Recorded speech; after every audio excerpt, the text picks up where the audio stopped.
کہ ایک ہی طریقہ ہے ہم اپنے بچوں کا کیریکٹر بلڈنگ کر سکتے ہیں سیرت نبی سے۔ اور میں دوسری بات کہتا ہوں کہ دیکھیں، مجھے بار بار کہا جاتا ہے کہ آپ بڑی ضدی ہیں، آپ کہ آپ یہ نہیں کریے، جو لوگوں نے کرپشن کی ہوئی ہے بس ان کو چھوڑ دیں، ان کو معاف کر دیں، ان کے اوپر نہ بات کریں، ملک کا سوچیں۔ مجھے بڑے جو میں حکومت میں بھی تھا تو مجھے پریشر پڑتا تھا کہ جی NRO دے دو ان کو، اور جب عمران خان نہیں مانتا تو کہتے بڑا ضدی ہے۔ بھی میرا اپنا پیسہ ہوتا شاید میں معافی کر دیتا ان چوروں کو، لیکن عوام کا پیسہ ہے، یہ کیا غربت ہے، لوگ بھوکے مر رہے ہیں، 5 کروڑ پاکستانی 2 وقت کی روٹی نہیں کھا سکتے، ان کا پیسہ چوری کر کے تم باہر چلے جاؤ اور پھر آگے کہو گے جی اب ان کو NRO دے دو۔ دیکھیں یہ ملک کا مسئلہ ہے۔ وقت کیا ہے کہ ہمارے ملک کے اوپر بیرونی سازش کر کے اس ملک کے وہ نامور ڈاکوؤں کو اوپر بٹھا دیا گیا ہے جو 30 سال سے چوری کر رہے ہیں۔ ملک آتے ہیں، حکومت کرتے ہیں، ملک کو لوٹتے ہیں، واپس باہر چلے جاتے ہیں، پھر NRO لے کے پھر واپس آتے ہیں، پھر چوری شروع کر دیتے ہیں، پھر باہر چلے جاتے ہیں، پیسہ ملک کا باہر لے جاتے ہیں۔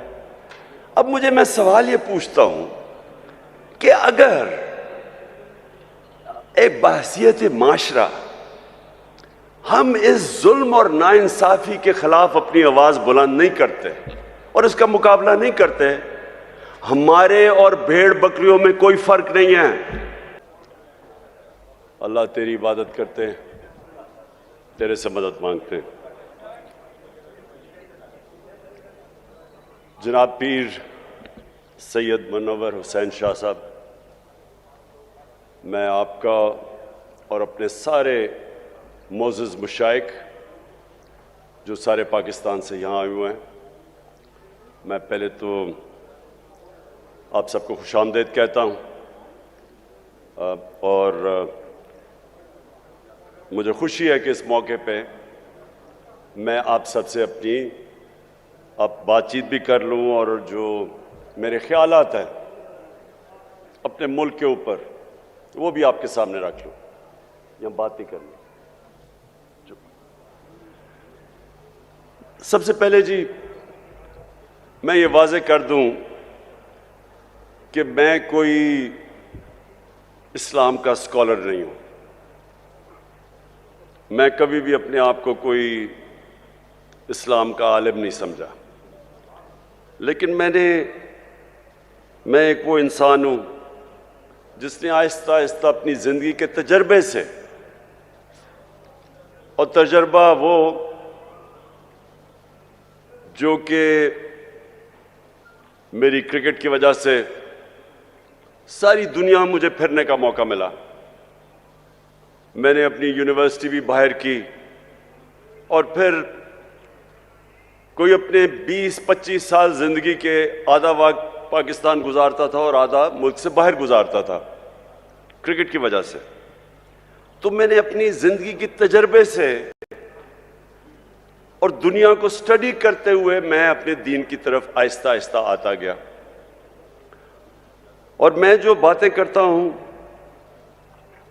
وہ میں ایک اسکالر کی حیثیت سے نہیں کرتا، وہ انسان جو اپنے آپ کو بڑا خوش قسمت سمجھتا ہے کہ اللہ ایک اپنا کبھی کسی کے اوپر خاص کرم کرتا ہے تو اس کو وہ ایمان دے دیتا ہے۔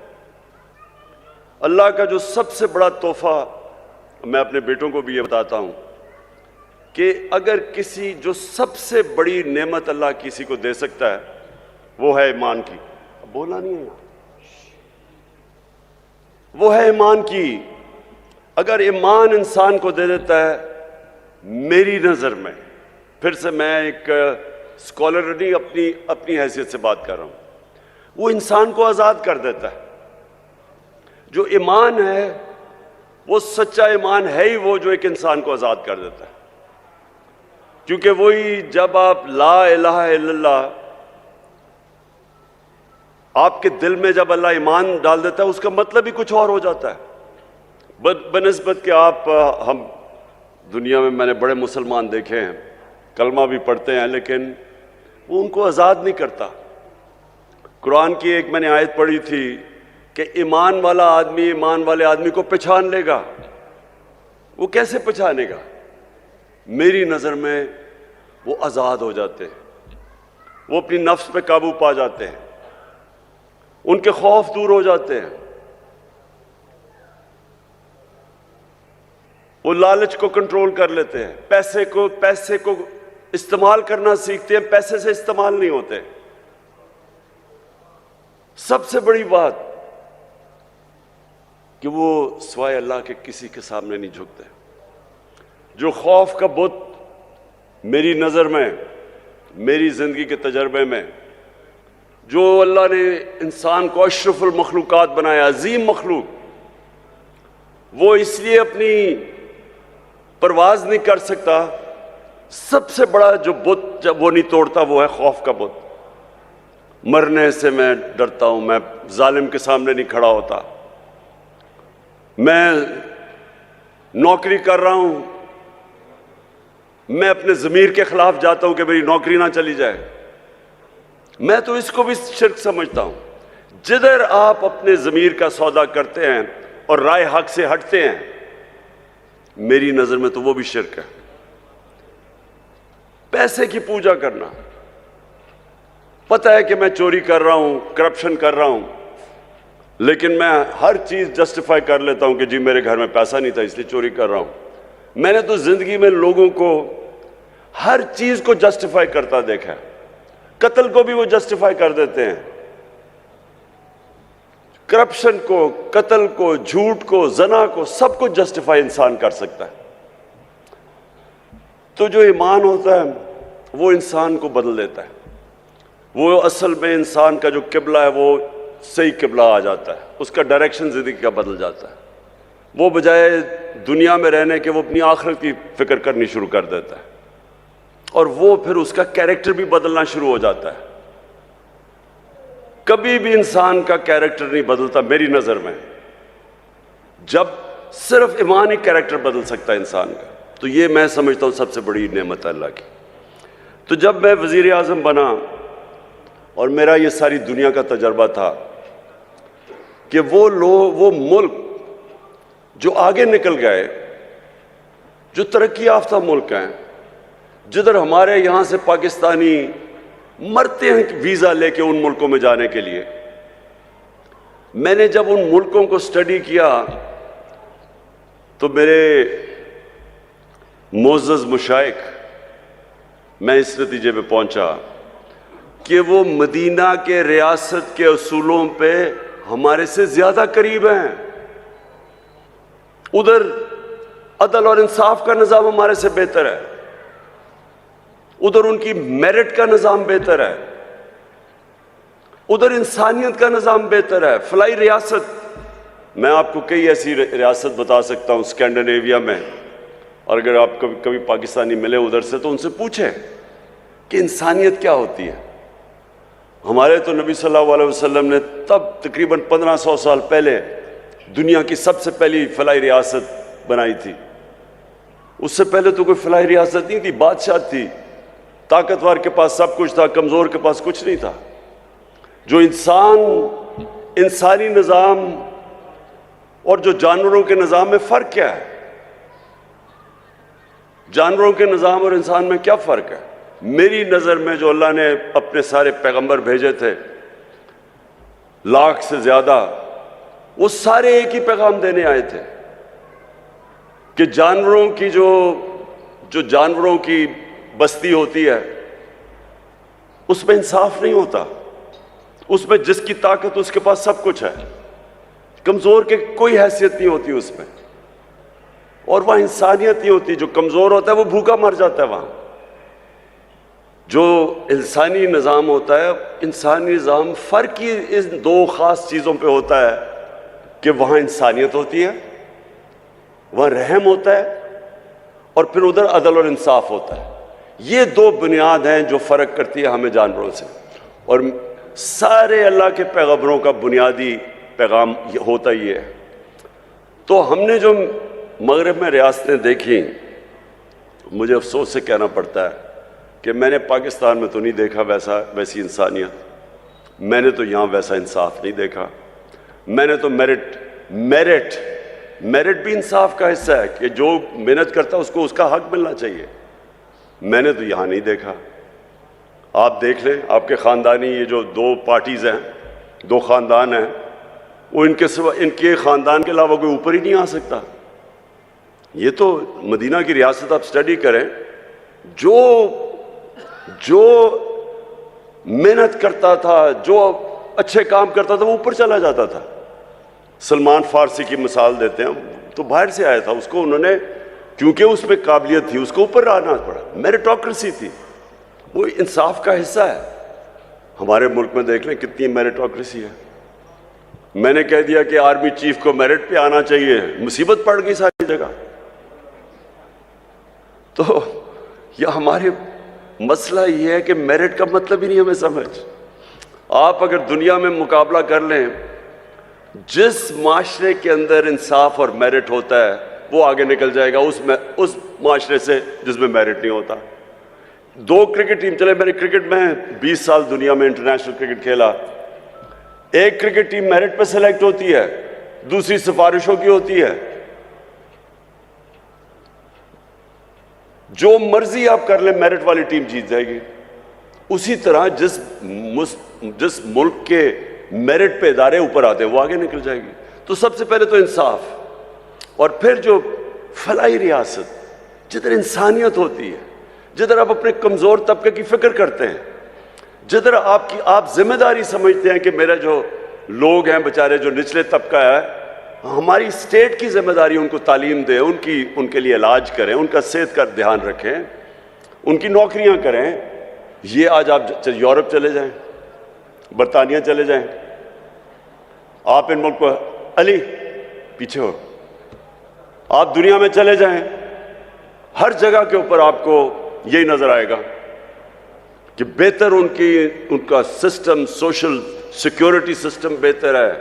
فلاحی ریاستیں ہیں وہاں عدالتوں میں جاؤ، وہاں عدالتوں کے اندر کمزور سے کمزور آدمی کی عدالت کے اندر ان کو انصاف ملتا ہے. تو میں جب مدینہ کی ریاست کی بات کی، اور پہلے نہیں کی، جب ہمیں حکومت ملی تب میں نے شروع کیا. تو یہ میں نے لوگوں کو سمجھانے کی کوشش کی کہ دیکھیں جو وہ اصول تھے جس کے اوپر میرے نبی صلی اللہ علیہ وسلم نے مدینہ کی ریاست کھڑی کی تھی، کیوں اللہ ہمیں حکم کرتا ہے کہ نبی کی سنت پہ چلو؟ کیوں اس کا حکم ہے؟ ہماری بہتری کے لیے. اللہ کو تو بے نیاز ہے، اللہ کو تو آپ فائدہ نقصان نہیں پہنچا سکتے، لیکن یہ ہماری بہتری کے لیے کہ اگر ہم ان کی سنت پہ چلیں گے تو ہماری بہتری ہوگی. کیونکہ مدینہ کی ریاست میں یہ بھی ہمارے لوگوں کو نہیں پتا، دنیا کی تاریخ کا سب سے بڑا وہ انقلاب تھا. دنیا کی تاریخ میں اتنی بڑی تبدیلی نہیں آئی. 622 اور 632 کے بیچ میں وہ لوگ جن کی کوئی حیثیت نہیں تھی، وہ دنیا کے لیڈرز بن گئے. یہ تاریخ کا حصہ ہے، یہ بھی ہمارے لوگوں کو نہیں پتا. 10 سالوں کے اندر صرف 1200 سے 1300 لوگ جنگوں میں مرے تھے دونوں طرف. جو جنگوں کے اندر دونوں طرف کیجولٹیز ہوئی تھی وہ 1200 سے 1400 تھی. لیکن اسی ٹائم میں سارا عرب بدل گیا، اور وہ لوگ جس طرح انہوں نے دنیا کی لیڈرز بن گئے. فکری انقلاب آیا تھا. تو وہ کیا چیزیں تھیں؟ وہ انہوں نے ہمارے نبی صلی اللہ علیہ وسلم نے کس طرح ان کو چینج کیا، ان کا کیریکٹر کیسے بدلا، یہ ہمارے لوگوں کو نہیں پتا آج. میں نے اس لیے رحمت للعالمین اتھارٹی بنوائی، بڑے بڑے عالم کو ہم نے اوپر بٹھایا. ہم نے کہا کریکولم ڈیولپ کرو، اسکول کے بچوں کو سیرت نبی سکھاؤ، 8، 9 اور 10 کلاسز کے اندر کورس اسپیشل ڈیولپ کرو. یونیورسٹیز کے اندر ریسرچ کرواؤ، کالجز کے اندر ڈبیٹس ہوں، پتہ چلے ہمارے نوجوانوں کو کہ کیا اتنا بڑا انقلاب کیسے آیا تھا، کیسے دنیا مسلمانوں نے ٹرانسفارم کر دی تھی۔ 1000 سال تک مسلمان دنیا کی سب سے بڑی پاور تھے۔ وہ کیا تھی چیز تھی؟ کیوں اوپر؟ پھر مسلمان جب اوپر بھی گئے پھر نیچے کیوں آئے؟ اقبال نے جو شکوہ اور جواب شکوہ لکھا، کیا کہنے کی کوشش کر رہا تھا کہ ہم اوپر کیوں گئے اور پھر ہم نے کیا؟ وہی مدینہ کے ریاست کے اصولوں سے پیچھے ہٹے، ہم نیچے آ گئے۔ اور آج ہم پھر کیسے اپنے لوگوں کو اوپر لا سکتے ہیں؟ اس لیے ہماری کوشش تھی کہ یہ اتھارٹی بنا کے ہم سارے ملک کے اندر لوگوں کو سمجھائیں، اپنے یوتھ کو، نوجوانوں کو، پھر ان کا کیریکٹر بلڈنگ کریں۔ اس وقت ہمارے بچوں کے اوپر جو پریشر ہے، میں اپنے معزز مشائخ آپ سب کے سامنے کہہ رہا ہوں، موبائل فون نے دنیا بدل رہا ہے۔ موبائل فون کے اوپر جس طرح کا مٹیریل آج ہے، انسانی تاریخ میں بچوں کے پاس اس طرح کی چیزیں نہیں ہیں۔ پورنوگرافک مٹیریل ہے، ہر قسم کا گند ہے، فائدہ بھی ہے، علم بھی ہے، لیکن دوسری طرف ہر قسم کا اس میں ایکس ریٹڈ مٹیریل ہے جو بچوں کو کبھی انسانی تاریخ میں بچوں کو یہ چیزیں نہیں دیکھتی تھی۔ اگر اب ہم اپنے بچوں کی تربیت نہ کریں، اور میں سمجھتا ہوں کہ تربیت ہو ہی ایک طرح سکتی ہے کہ ہم سیرت نبی سے بچوں کو پڑھائیں، ان کا کیریکٹر بلڈنگ کریں۔ ایک چیز ہے جس طرح ہم اپنے بچوں کو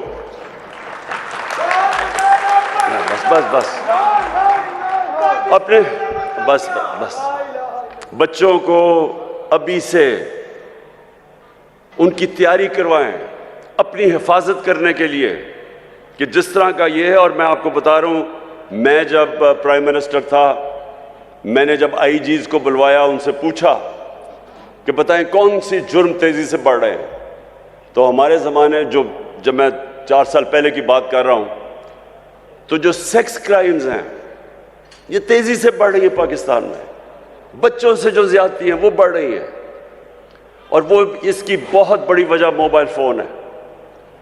لیکن ہمیں اب اپنی بچوں کی تربیت کی ضرورت ہے، اور میں پھر سے کہتا ہوں کہ ایک ہی طریقہ ہے ہم اپنے بچوں کا کیریکٹر بلڈنگ کر سکتے ہیں، سیرت نبی سے۔ اور میں دوسری بات کہتا ہوں کہ دیکھیں، مجھے بار بار کہا جاتا ہے کہ آپ بڑی ضدی ہیں، آپ کہ آپ یہ نہیں کہیے جو لوگوں نے کرپشن کی ہوئی ہے بس ان کو چھوڑ دیں، ان کو معاف کر دیں، ان کے اوپر نہ بات کریں، ملک کا سوچیں۔ مجھے بڑے جو میں حکومت میں بھی تھا تو مجھے پریشر پڑتا تھا کہ جی NRO دے دو ان کو۔ دیکھیں، یہ بھی آپ کے لیے بہت ضروری ہے کہ میرے جو معزز مشائخ ہیں، آپ کو لوگوں کی تربیت کرنی چاہیے۔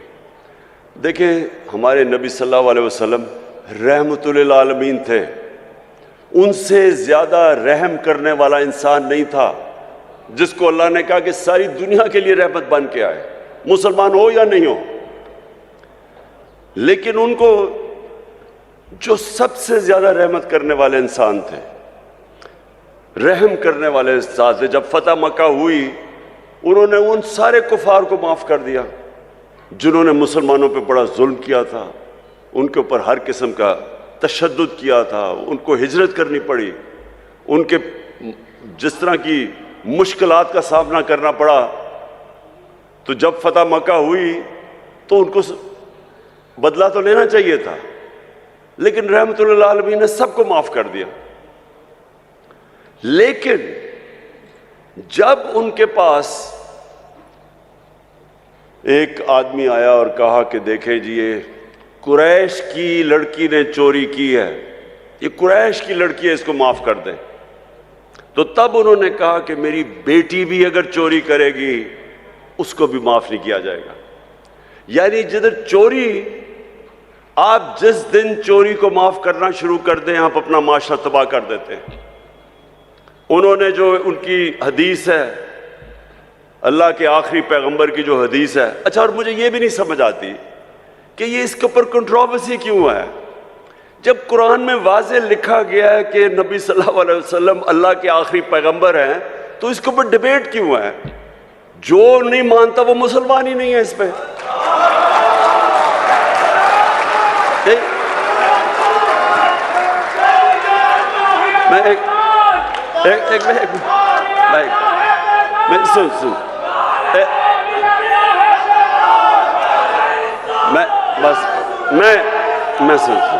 میں صرف یہ کہہ رہا ہوں کہ یہ بار بار کہ جی وہ فلانا قائدیانی ہے، کسی کے اوپر بھی انگلیاں اٹھائی جاتی ہیں.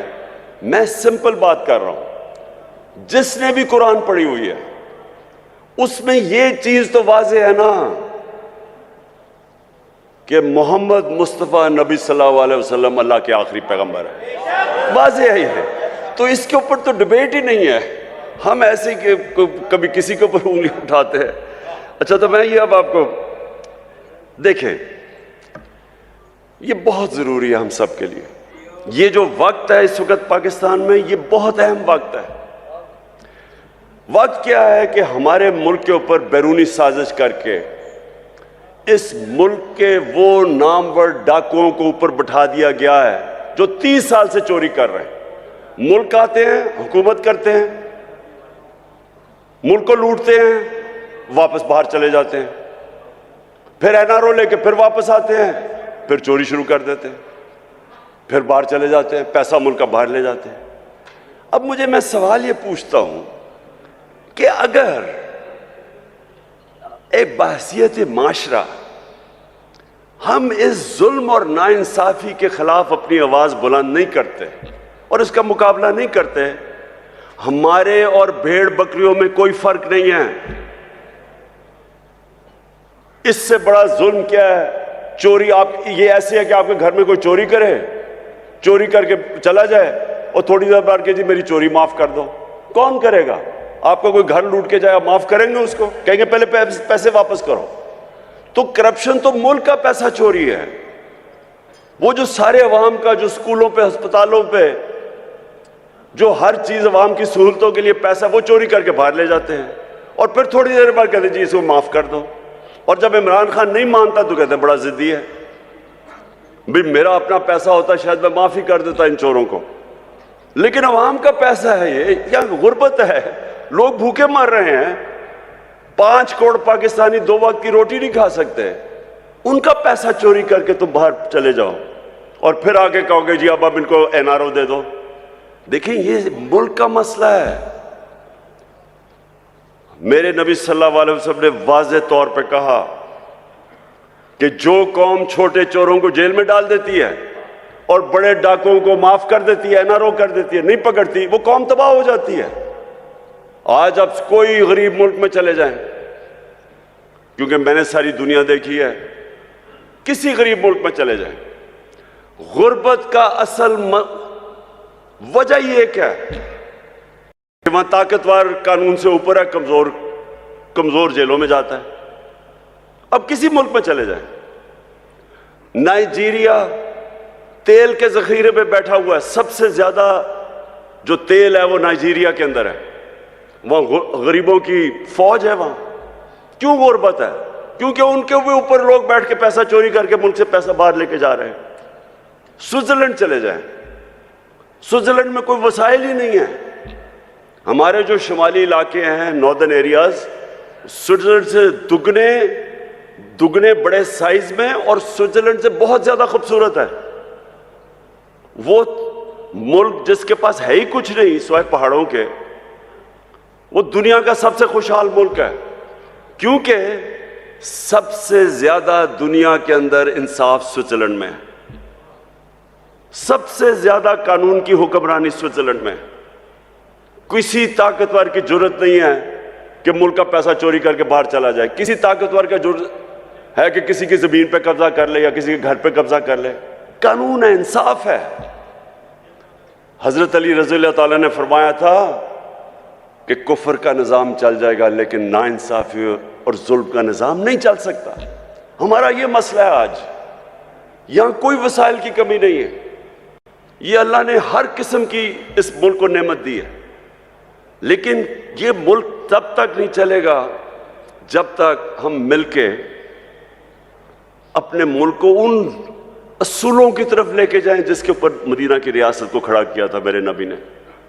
تو میں آپ مشائخ، معزز مشائخ، میں یہ چاہتا ہوں کہ آپ یہ میرے ساتھ مل کے یہ ملک کی حقیقی آزادی کے لیے جہاد لڑیں. بس بس بس بس بس بس بس بس بس بس میں یہ پیر منور صاحب،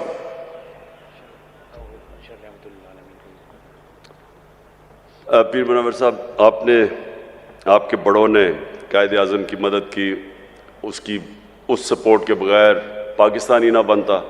بہت بڑی طاقت مشائخ کی تھی قائد اعظم کے ساتھ. آج آپ سب کی پھر ضرورت ہے کہ جو پاکستان کے اوپر اس وقت کیا جا رہا ہے، جو واردات ہوئی ہے کہ ایک باہر سے سازش ہوتی ہے، امریکی حکم دیتا ہے ایک ہمارے ایمبیسڈر کو کہ عمران خان کو ہٹا دو، اور اس کے بعد یہاں سارے مل کے جو یہاں کے غدار ہیں وہ مل کے گورنمنٹ گرا دیتے ہیں اور پھر چوروں کو اوپر بٹھا دیتے ہیں. اور اگر ہم اس کو تسلیم کر جاتے ہیں تو ہمیں یہ بڑا واضح ہو جانا چاہیے کہ ہم اپنے ملک کی مستقبل کی قبر کھود رہے ہیں. اس لیے یہ جو آنے والے دن ہیں، اس میں آپ سب کو اپنی ڈیوٹی دینی پڑے گی اپنے ملک کے لیے. میں صرف آپ سے یہ چاہتا ہوں کہ لوگوں کو کم از کم نبی صلی اللہ علیہ وسلم کی سیرت اور سنت کے تحت لوگوں کو آپ جگانا شروع کریں. ان کی سب کچھ انہوں نے جو اصول بنائے ہوئے ہیں کہ ملک چلتا کیسے ہے، عدل اور انصاف کیا ہوتا ہے، انسانیت کیا ہوتی ہے، وہ آپ لوگوں کو ضرور تبلیغ کرنی چاہیے اس وقت، کیونکہ یہ ٹائم نہیں ہے. ہم بڑی تیزی سے نیچے جا رہے ہیں. ابھی شہباز شریف نے جا کے امریکہ میں معافیا مانگی ہے کہ جی خدا کے واسطے ہمیں پیسہ دے دو، نہیں تو ہمارا ملک تباہ ہو جائے گا. سوچیں اتنی محنت کر کے، سازش کر کے 5 مہینے پہلے گورنمنٹ آتی ہے، آج ساری امریکنوں کو وہاں جا کے کہہ رہا ہے کہ جی خدا کے واسطے ہماری امداد کر دو، نہیں تو ملک کا دیوالیہ نکل گیا، نہیں تو ہم اپنے قرضے نہیں واپس کر سکتے.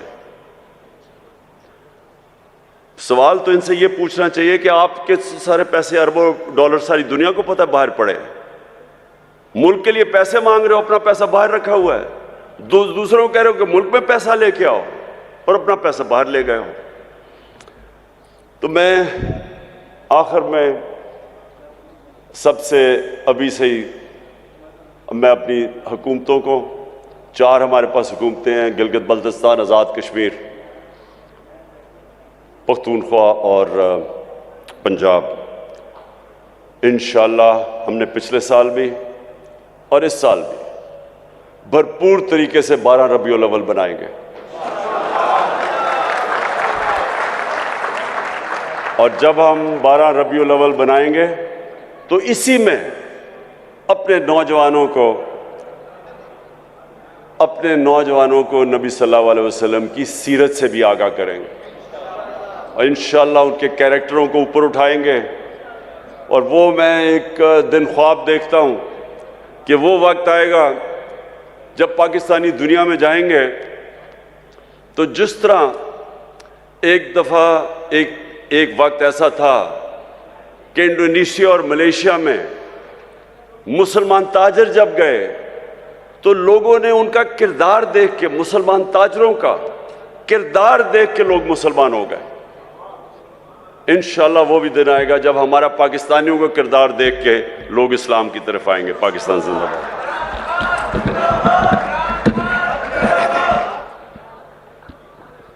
میں پیر سید منور حسین